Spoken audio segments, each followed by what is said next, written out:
तो हम पढ़ रहे जेएसएससी खोरठा व्याकरण। तो खोरठा व्याकरण में पहला जो हो चुका है, ये सब्जेक्ट संज्ञा हो चुका है पहला। तो संज्ञा जो हुआ था उसका मैंने सब्जेक्टिव पूरा करवा दिया है, और 14 क्वेश्चन जो है ऑब्जेक्टिव टाइप का वो भी मैंने करवाई है। तो आज मैं क्या करती हूँ कि आज मैं MCQ करवा देती हूँ। जो 14 क्वेश्चन के आगे MCQ है संज्ञा का, उसको मैं आज पूरा करवा देती हूँ। और अगर आप JFWCE जो है उसमें अप्लाई किए हैं तो उसमें भी ये व्याकरण काम आ जाएगा। अगर आपने पेपर 2 खोरठा चूज़ किया है तो यहाँ पे आपको खोरठा व्याकरण दोनों में काम आ जाएगा, JSSC में भी और JFWCE में भी। तो आइए शुरुआत करते हैं MCQ संज्ञा का। तो देखिए ये है सब्जेक्टिव संज्ञा का, जो मैंने पहली वीडियो में करवा दी हूँ खोरठा व्याकरण के पहली वीडियो में। तो आप जाकर देख लीजिएगा, प्लेलिस्ट में मैंने बना के रखती हूँ खोरठा व्याकरण का, वहाँ पे आप देख लीजिएगा। आज मैं MCQ करवा देती हूँ।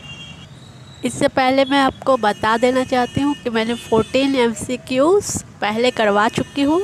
तो आज से मैं 15 से शुरू करती हूँ। अगर जिन्होंने वीडियो नहीं देखा है वो जाकर देख लीजिए, प्लेलिस्ट में रखा हुआ है वीडियो, वहाँ पे मैंने प्लेलिस्ट बनाया है खोरठा व्याकरण, तो वहाँ पे आपको मिल जाएगा।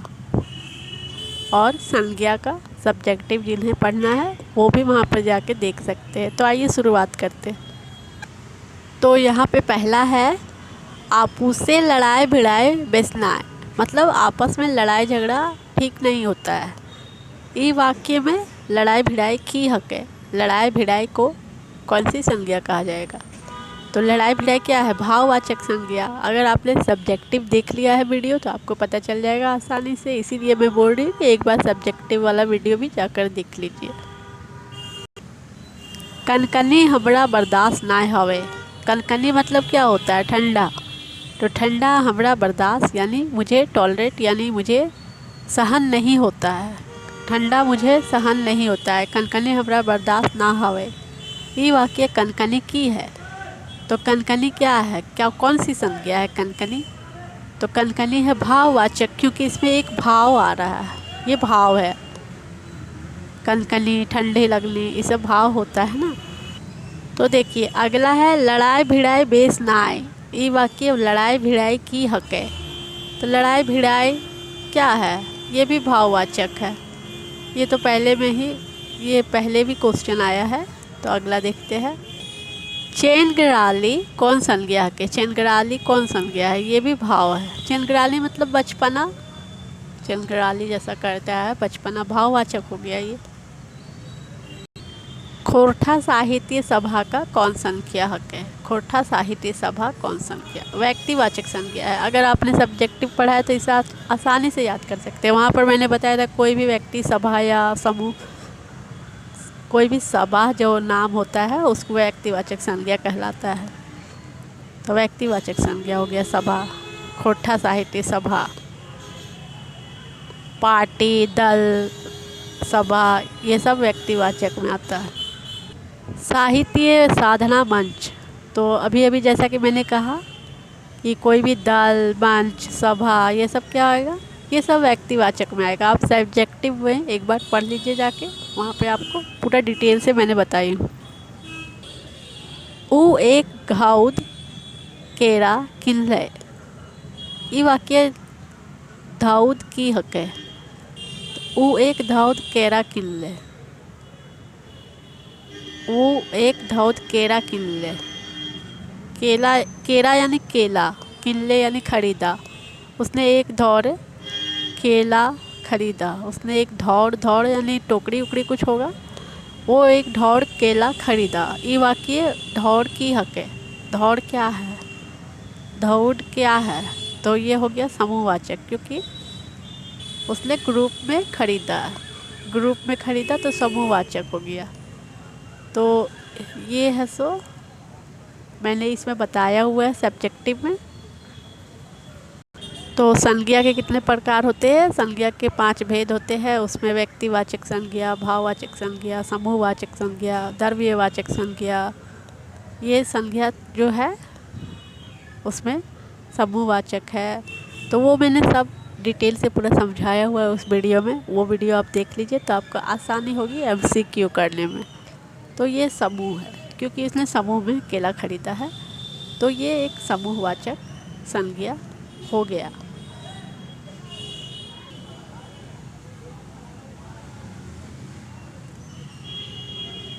अब देखिए वही वाला क्वेश्चन है, वो 1 दर्जन केरा किनले, मतलब वो 1 दर्जन केला खरीदा। किनले क्या होता है? किनले मतलब खरीदा होता है खोरठा में। केरा, केला को बोला जाता है केरा खोरठा में।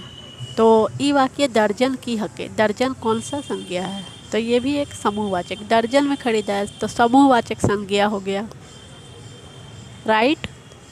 ठीक है, अगला देख लेते हैं। तो अगला देखते हैं, बेटी छुआ गहना गुड़िया पींध के मेला गमे गेला। मतलब बेटी जो है, बेटी बच्चा लोग गहना गुड़िया पींध के, पहन के बढ़िया बढ़िया गहना उहना कपड़े उपड़े पहन के मेला घूमने गया। तो इसमें क्या आ गया? तो इसमें गहना क्या है? गहना है एक जातिवाचक, गहना गुड़िया पींध के मेला गए, ये जातिवाचक में आ जाएगा। सब्जेक्टिव देख लीजिएगा तो आपको अच्छा से समझ में आ जाएगा।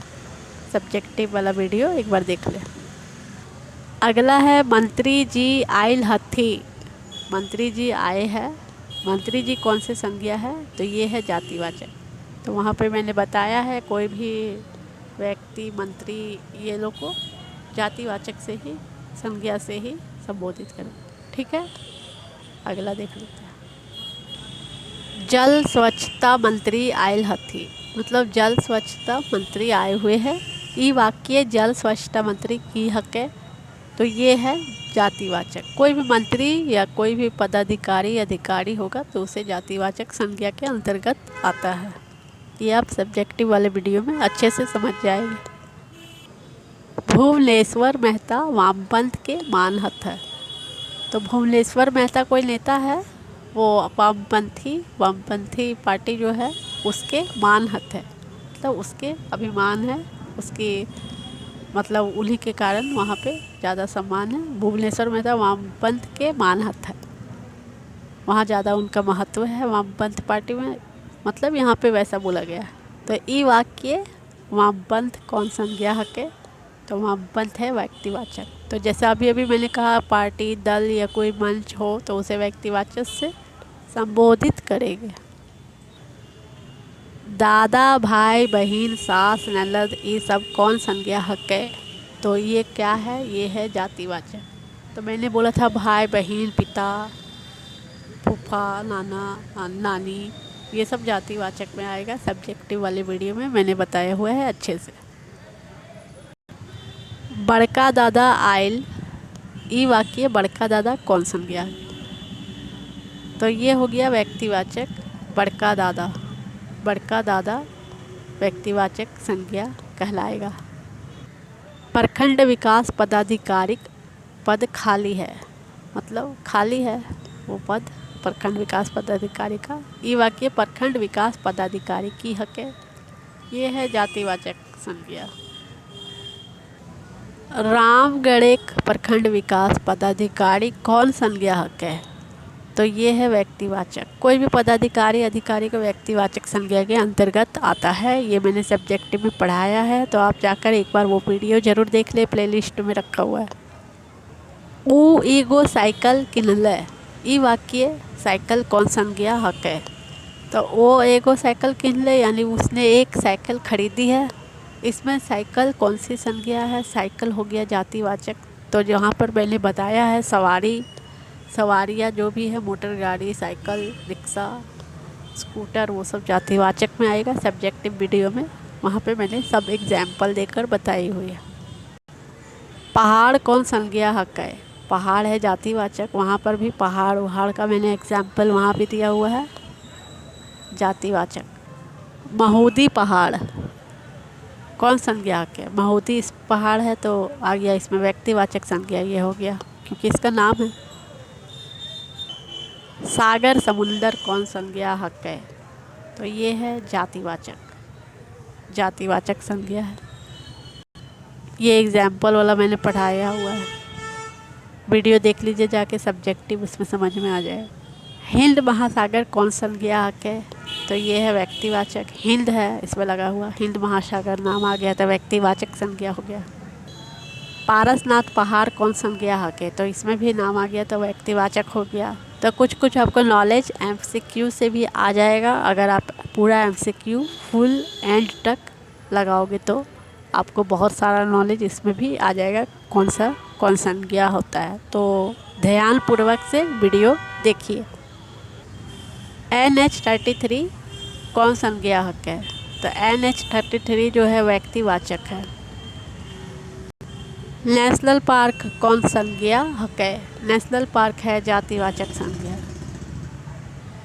बेतला नेशनल पार्क कौन संज्ञाहक है? तो ये है व्यक्तिवाचक संज्ञा।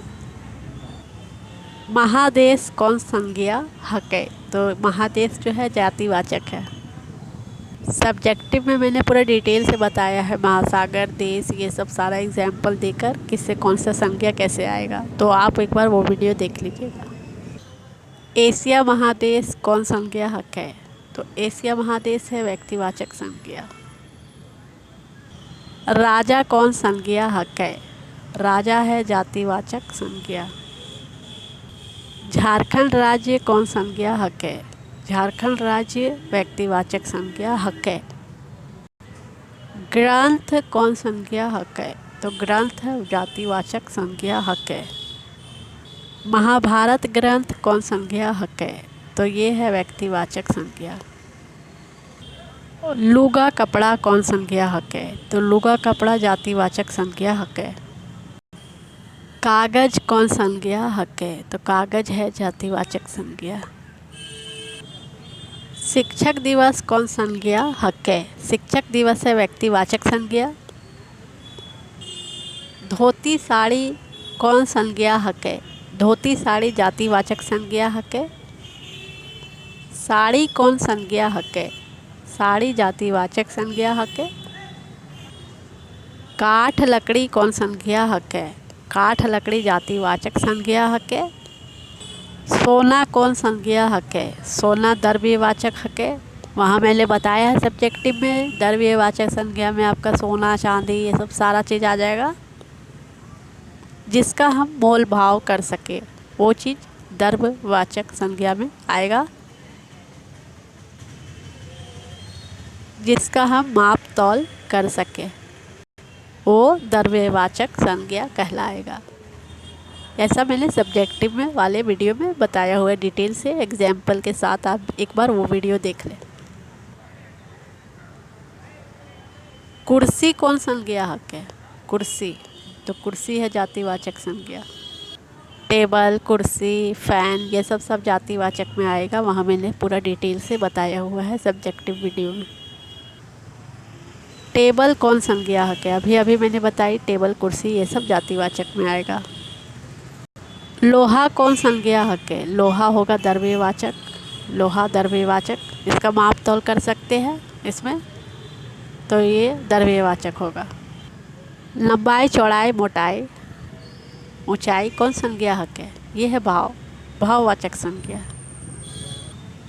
लुआठी पत्रिका कौन संज्ञाहक है? तो पत्रिका वाला मैंने बताया था, एग्जाम्पल देकर सब्जेक्टिव में बताया हुआ है, ये व्यक्तिवाचक में आ जाएगा। पत्रिका कौन संज्ञाहक है? पत्रिका जातिवाचक है। तितकी पत्रिका कौन संज्ञाहक है? तो जैसा कि मैंने वहाँ बताया था, कोई भी पत्रिका, तितकी और क्या था, लुआठी, ये सब आ जाएगा आपका व्यक्तिवाचक में। वहाँ पर पूरा एग्जाम्पल देकर बताया गया है, सब्जेक्टिव वाले वीडियो आप देख लीजिए। तेल कौन संज्ञाहक है? तेल, तो जिसमें मैं नाप तौल ये सब हो सकता है, भाव मूल्य हो सकता है, उसको द्रव्यवाचक संज्ञा कहा जाता है। सोना, चांदी, तेल, चावल, चीनी, ये एग्जाम्पल देकर मैंने वहाँ बताई हुई द्रव्यवाचक। कड़ुआ तेल कौन संज्ञाहक है? तो कड़ुआ तेल द्रव्यवाचक संज्ञा है, इसका माप तौल हो सकता है, उसको द्रव्यवाचक। तो ये छोटी छोटी जो बातें हैं, छोटी छोटी चीज़ें हैं, अगर एग्ज़ाम में आ जाएगी तो आप यहाँ पे आसानी से टिक लगा सकते हैं। इसीलिए आपको सब्जेक्टिव भी देखना बहुत ज़रूरी है। मान लीजिए यही एग्ज़ाम में आ गया कड़वा तेल कौन संज्ञा के, तो अगर आपको पता होगा कि जिसका हम भाव मोल कर सकते हैं, नाप तोल कर सकते हैं, उसे द्रव्यवाचक संज्ञा कहते हैं, तो आप वहाँ पे आसानी से टिक लगा सकते हैं। तो चलिए यहाँ पे आपका संज्ञा पूरा कंप्लीट हो गया। मैंने संज्ञा का सब्जेक्टिव भी वीडियो बना दी हूँ और MCQ का भी वीडियो बना दी हूँ। तो अब मैं शुरुआत करूँगी ये सर्वनाम। तो मैं सर्वनाम का पहले सब्जेक्टिव वीडियो बनाऊँगी, उसके बाद मैं MCQ वीडियो भी डाल दूँगी ताकि आपको आसानी हो। तो नेक्स्ट मेरा है सर्वनाम वीडियो, तो आप देखिएगा ज़रूर से। और वीडियो पसंद आए तो लाइक करें, कमेंट करें, शेयर करें, और कहीं भी दिक्कत है तो कमेंट कर सकते हैं। और वीडियो देखने के लिए धन्यवाद।